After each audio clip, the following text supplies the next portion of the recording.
చేతులు కాలాక ఆకులు పట్టుకొని లాభం లేదని మన పెద్దలు ముందే చెప్పారు. వర్క్ అయిపోయాక అరే ఇలా వచ్చేదుండే అని బాధపడే కంటే ముందే మేస్త్రికి అన్ని ఎక్స్ప్లెయిన్ చేసుకోవడం బెటర్ కదా. అదే అండి స్లాబ్ గురించి మాట్లాడుతున్నాను. మీకు ఈ వీడియోలో స్లాబ్ సంబంధించిన కొన్ని టిప్స్ చెప్తాను, లాస్ట్ వరకు వెయిట్ చేయండి. ఈ వీడియో స్లాబ్ వేసుకునే మీ ఫ్రెండ్స్కి షేర్ చేయండి. మేస్త్రితో ఈరోజు స్లాబ్ గురించి డిస్కషన్ చేయడం జరిగింది.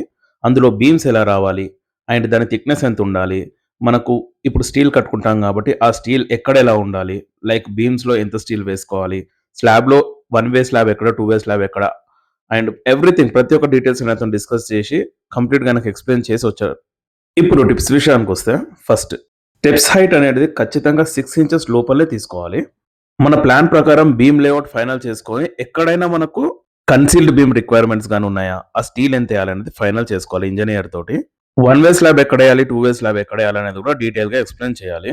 మీకు one way slab, two way slab ఎక్కడ వేయాలి అనేది ఏమైనా డౌట్ ఉంటే స్లాబ్ అని కామెంట్ చేయండి, నేను నెక్స్ట్ వీడియోలో పోస్ట్ చేస్తాను. అప్పటి వరకు మన ఛానల్ని ఫాలో చేయండి. Thank you.